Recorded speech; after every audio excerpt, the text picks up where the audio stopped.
The Honda Odyssey, it's been a big hit for the company in a very tight battle of minivans. And for 2014, it gets a number of tech and engineering upgrades. Some sublime, some ridiculous. Let's drive this 2014 Odyssey Touring Elite, top of the stack, and check the tech.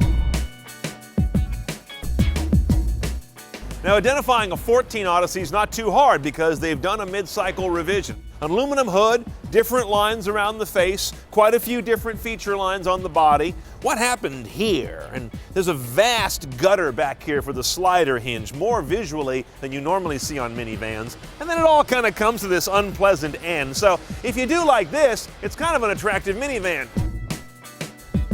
Now inside the Odyssey, it feels like a minivan should. It's spacious, it's got my favorite thing about minivans, armrests. I love these. And you've got the full stack head unit in this car because it's a Touring Elite. That means we have navigation standard, for example. They've made some improvements in the look of the map. The logic of using it hasn't changed, but the look is at least a little more on par with a 2014 model year car. See my video on the Fit EV to see how I feel about the previous generation. This is getting a little better. What I also like is they seem to have cleaned up some of the logic here where when you do an address on this vehicle, it shows up only in one place. On some previous Hondas with this split screen duo, you had keyboards on both. You still get some madness going on with things like radio that don't really sync up. They're not on the same screen of selections, and as you move one around, the other one doesn't track. So this is an excessively complicated system that looks good. I like the idea of a local touch control panel, but they've got to simplify. I'll point this out. This is one of the very few Hondas that has HD radio, and it's included standard because it's high trim. Lots of Hondas are missing that if you care. Now, as you can hear, we've got rear camera and sonar standard in this vehicle, and I've got a multi-angle on that camera. I can get an extreme down view, a wide view, and a mid view. And you've got distance bars as well. That's important in a big vehicle like this that is typically owned by someone who has children, theirs and the neighbor's kids, running around in the driveway and in the front yards. That's a big deal. In terms of more interesting audio sources, you've got some hard drive space, 16 gigabytes you'll never use, and you've also got Pandora and Aha as your streaming apps. That's it for connected car in this vehicle.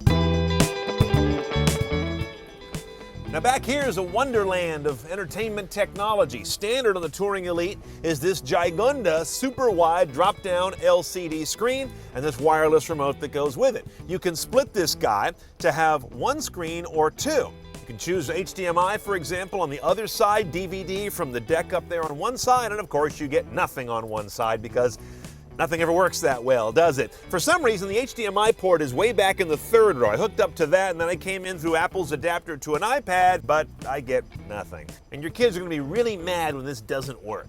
So if you're really counting on this being your solution to long road trips, bring your mobile and your cable and make sure all this is going to work for you. Real buggy for us.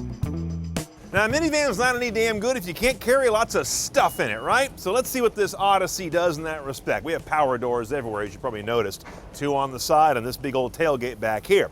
Here's a big old storage well when you've got it in 3-row configuration. Lots of you have asked, how easy is it to move seats on these minivans? Well, here's how they do it on this guy. You pull this strap, pull the whole seat down, you can lift those seats forward and remove them in the second row. And if when you get these down, they're covered with all kinds of filth that your kids didn't tell you they were putting back there, you're in luck because the Touring Elite comes with, you heard about it, the vacuum cleaner.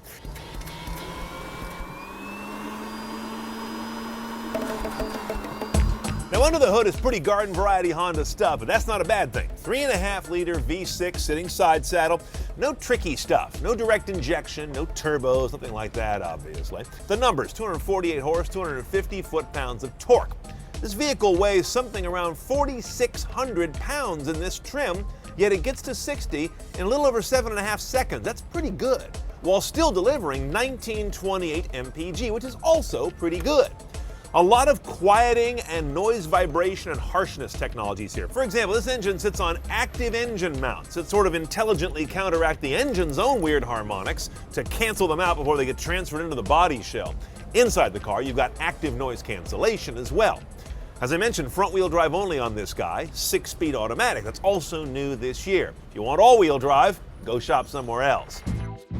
Now underway, you've got a variety of technologies helping you drive this big old thing. There's lane departure warning tech. You've also got a collision mitigation warning. Again, it's passive, but it's going to blink this big old brake light right there in the dash if you're closing on someone in front of you and about to hit them. And on this Touring Elite top model only, you've got passive blind spot tech from some little itty bitty little warning lights over in the mirror that I don't find are very useful.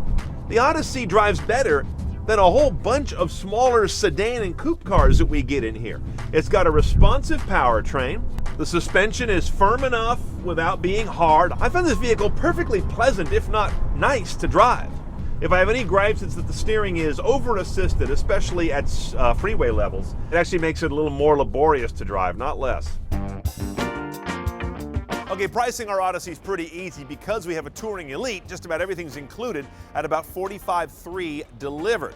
Now, on top of that, the only option that'll get you further CNET style is remote start for $400 more, installed at the dealer, by the way. So we're at somewhere a little shy of $46,000. You buy an Odyssey because it's perhaps the best driving of its class and has handsome looks to my eye. The technology is good, if not great. I've still got some issues with that navigation system, that split screen interface, and as you can see, we had to fight with that rear screen and didn't get what we wanted out of it.